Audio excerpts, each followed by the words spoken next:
What's going on, fellow gamers? I'm back, and today I'm going to be talking about and reviewing Doctor Strange Multiverse of Madness. Now, starting off, this movie has the most distinct flavor of any movie in the Multiverse saga, in my personal opinion. Like, it just has that Sam Raimi spunk to it, which makes sense because it's, directed by Sam Raimi and all, but it's very nice just to see, like, a director just kind of just have fun with it. Now, the whole movie isn't quite like that. Like, of course, there's, like, standard shots and stuff, but, like, you can tell that they let Sam Raimi out of a cage for a decent amount of it. There's a lot of cool camera tricks and stuff that no other MCU movie has really even attempted before or since. So, yeah, that's just, like, a big positive starting off. Second of all, it's a follow-up to Spider-Man No Way Home. Probably the best MCU movie since, or, like, in the Multiverse saga. I'm not gonna say since Endgame. Or I guess Multiverse Saga is since Endgame, because I don't think Far From Home's better, but you know what I mean. Like, I'm not gonna say it's the best, but, like, it's definitely one of, like, it's top, probably 3 for sure. But yeah, we follow Doctor Strange. Who could have seen that one coming? Scarlet Witch, hot off the heels of WandaVision, and she's actually the villain, which, whoa. Hero to villain arc? MCU hasn't done that before or since. That's pretty cool that they did that. So that's definitely, like, a highlight of the movie. Scarlet Witch, like, you spend so much time with her as a hero, so now that she's a villain, like, you're really like, whoa, oh no, I hope she's okay, and, like, all that. It's like, it's a lot of setup, like, because she originally showed up in Age of Ultron, so that's, like, what, 10 years? At the time, it was, like, 7-ish years, give or take, of character development, so that's pretty good for setting her up. Like, you didn't have to devote a bunch of time to her origin or anything. And then, of course, the GOAT Wong, which during that time had a huge spree where he was just in, like, everything. Like, he was in Spider-Man, he was in Shang-Chi, he was in Doctor Strange, he was in She-Hulk, for crying out loud. Like, who the heck would want to be in She-Hulk? But yeah, like, Wong was just the guy. He was like the Agent Coulson of Phase 4, pretty much. If you know, you know. But yeah, this movie's been out for a while, so I'm not going to really worry about spoilers, but this is your warning. If you don't want to get spoiled for a, 4-year-old movie when I'm recording this, leave. Be gone. I don't want you here. But, yeah. With that said, here's the in-depth review. So yeah, the plot, very good. I'm going to say very good. I think it's fun. It's definitely not, like, best MCU of all time, but it's definitely up there in my opinion. Because, as I said, it has, like, a very distinct visual style, like camera work, all that stuff. Sam Raimi, like, if you've seen the Sam Raimi Spider-Man movies or Evil Dead, you know what I'm talking about. The color grading, like, it's a very colorful movie, which I feel like the MCU's like notorious now for being, like, all gray. This movie isn't like that. There's a lot of, like, vibrant, like, reds and blues with Doctor Strange. Like, it's a very, like, it's just, like, a fun looking movie, you know, like, almost, like, cartoony, kind of like the first Avengers, which some people don't like cartoony looking live action movies. I like them, so that's a pro for me, but it could be a con for you, who knows. But, yeah, personally, hot take, I'm mixed on Doctor Strange as a character. I think he was fun in Infinity War. He had, like, nothing to do in Endgame. No Way Home, he was just kind of there. But the first Doctor Strange movie, I didn't like it. I'm just gonna keep it real. Like, I'm not saying it was a bad movie, and honestly, I've only seen it, like, I think twice, and it's probably been, like, since Multiverse of Madness came out, since I've seen the first movie. But it's just, like, kind of like a retelling of, like, the Iron Man type origin. Like, it's pretty repetitive, in my opinion. Like, there's just not a lot to it. Now, maybe it's just because I haven't seen it in a long time. I just don't really remember anything good about it. Like, I don't remember it being bad. It was just kind of bland. But, like, Doctor Strange is a fun character when used right, and personally, I think Multiverse of Madness did a way better version of just showing Doctor Strange in his, like, own little corner of the MCU than the first movie really did. And then, as I said, Scarlet Witch, great villain, probably I'm not gonna say best villain in the Multiverse saga, but probably one of, if not the best villain. Because personally, I think Green Goblin might have that one, but we'll get there when that review comes out. But, I mean, obviously, let's just cut to the chase. Multiverse of Madness. They travel the multiverse. Pretty cool. There are some multiversal cameos, which were, like, a big driving factor in the marketing. Like, they were milking Professor X for all that he was worth. Just to kill him off for the, 40th time? Poor Patrick Stewart can't catch a break. And we're probably gonna do the same thing in Doomsday, so that's nice. But, yeah, I mean, let's just talk about the cameos. Obviously, yeah, Professor X, that was, like, the big one that they showed in the marketing. Black Bolt was there. Cool. Agent Carter was there, or Captain Carter, so sorry. Okay. I don't know if I've mentioned this before. Captain Carter might be my second least, She-Hulk's probably number one, but my second least favorite MCU character introduced in the Multiverse Saga. She is an industry plant. I don't think anybody's ever been sitting there and like, you know what? I wish we had a version of Captain America that was Peggy Carter. Like, she took over the entire What If show for, 3 seasons, which that should have been, one of the best MCU shows. It just became Captain Carter of a show. I'm not saying that she's a bad character. She was good in season 1, and, I mean, she was okay in this, but, who's asking for Captain Carter? They were hyping up these, chairs in the Illuminati, oh my gosh, anybody could be here. Is Nicolas Cage gonna come back as Ghost Rider? Are we gonna have, Tom Cruise as Iron Man was one of the rumors, Hugh Jackman's Wolverine? Is Tobey Maguire gonna come back to reunite with Sam Raimi? No. We get Captain Carter. Words can't even. That's just so lame. And then, the big, finale one, Jim Halpert from The Office, John Krasinski is Mr. Fantastic. The first time a Fantastic Four member has ever been shown in the MCU, by the way. Smartest man in the universe, quote-unquote. Okay, I'm just gonna talk about the scene straight away. The scene where Wanda just eliminates the entire Illuminati is just funny. First of all, she, snaps Professor X's neck or something, which is just sad to see, Patrick Stewart die for the 3rd time as the same character.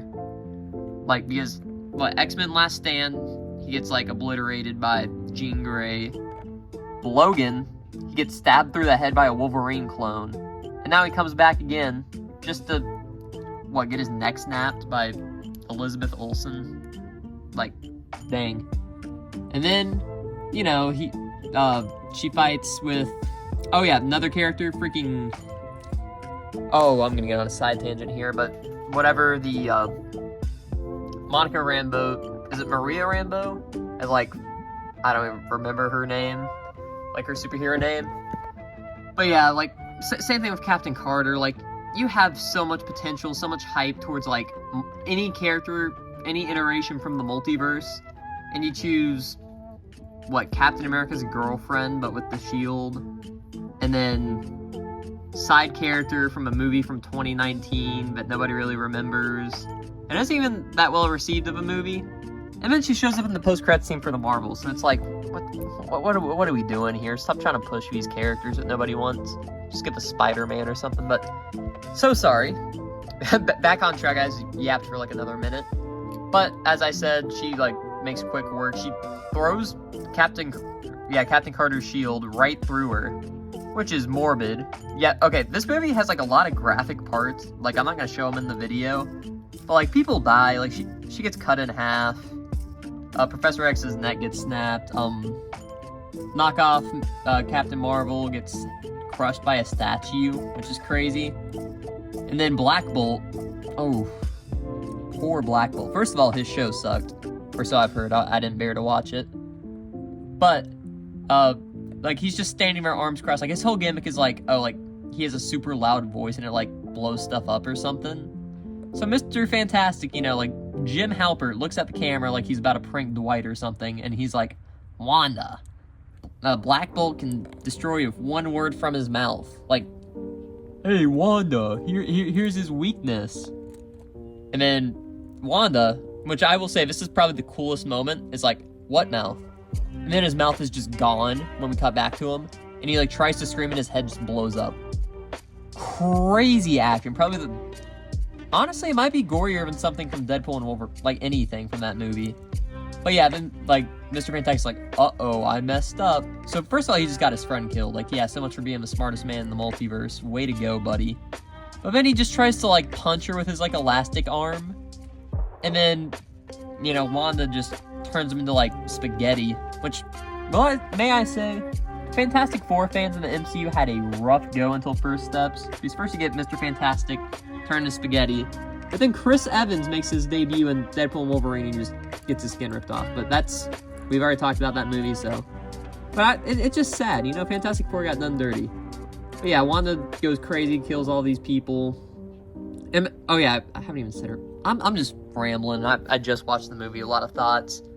But her arc, honestly valid. Like, she just wants her kids back, which from a different universe or something. So, like, I can see where she's coming from. She's a bit crazy with it, like, whatever. But, she goes back to, like, the main reality after dream walking or whatever. I'm blanking on the terminology. But then, Doctor Strange is stranded in this universe. He's like, oh no, I'm stuck here. And then he sees, like, his ex or something from this universe, different universe. And he's like, oh, I love you in every reality. And then, like, I don't know, that's it pretty much. Like, we hear about incursions. Dreamwalking's really bad. We hear the whole movie like, oh, don't dreamwalk, don't dreamwalk. So Doctor Strange dreamwalks. But the thing's like, oh my gosh, you can only dreamwalk into your body from a different universe. And if Doctor Strange isn't in his universe, then what's he gonna do? Well, conveniently at the beginning of the movie, there's a different Doctor Strange that we follow for a little bit before he, like, dies or something. So, yeah, Doctor Strange just takes over his zombified corpse, which, that's terrifying, but it's actually pretty cool. And, yeah, he just uses it, like, oh, I haven't even talked about America Chavez, which tells you pretty much all of that you need to know about her. She's just kind of there. She can travel the multiverse with her powers, but she can't control them until the end, where you're like, oh, I think you can control them, and then she controls them. But yeah, whatever. She's there too. It's cool. Wanda's trying to, like, steal her power or something, and then she ends up beating Wanda, and then Wanda's like, oh no, I've done messed up. And then she, like, brings down the ruins of, like, this castle that they're at on herself, but they don't show her die, so she probably isn't dead, but, like, they do, like, that cliche movie thing where you think she is dead, but we all know the truth. But yeah, I mean, that's pretty much the movie. Oh, post-credit scenes. So Doctor Strange is just walking down the street, living his life, doing whatever. And then he drops to his knees screaming, and then out of nowhere, a third eye just opens, and then it just cuts back to credits. What? Like, nobody's gonna acknowledge that? And then second post-credit scene, Doctor Strange is walking around again, like, didn't learn his lesson from the last time. You can't see his third eye, so it's like, okay, maybe this is before, maybe you gotta fix, maybe, I don't know, use magic to get rid of it. Then this random, like, blonde, white-haired lady, I forgot, like, with purple costume, walks through, is like, you caused an incursion, and we're gonna stop it. And then they, like, walk through a portal or something, and Doctor Strange's third eye opens, he's like, I'm ready. And that's the last time we've seen Doctor Strange ever since. Yeah. Like, he's just been gone for years, and I thought he was gonna be, like, one of the faces of the Multiverse saga, but no. He's only had, like, those 2 appearances, and that's it. But, I will say, I feel like I've been dogging on the cameos for, like, this whole thing. The movie itself is very fun. Like, it's probably not one of the best MCU movies ever, but it's just a fun time, and honestly, I value that more than anything else. Like, the action's good, like, colorful movies, they just get a bonus point. Bruce Campbell's in there, he's funny, like pizza balls or whatever. But yeah, all around, I'm probably gonna give it A tier. It's definitely one of the better Multiverse Saga movies. It's not, like, up there with, like, Thunderbolts and, like, being, like, a deep, meaningful movie that, like, means something, but, like, it's just a fun time with, like, not that many problems, so yeah, I feel like A tier is pretty fair, and I'm excited to see Doctor Strange show up soon. Apparently he's not in Doomsday, but, I mean, he's gotta be in Secret Wars at least, so fingers crossed we'll see him again, but who knows. But yeah, on that note, I feel like I've been yapping about cameos the entire time, so. But yeah, I mean, the movie's good. If you haven't seen it, I'd recommend it. It's probably one of the more fun MCU movies to watch since Endgame. So, yeah, that's pretty much all I gotta say. So, I'm saying so a lot. But that's all for today. Thank y'all so much for watching, and I am out.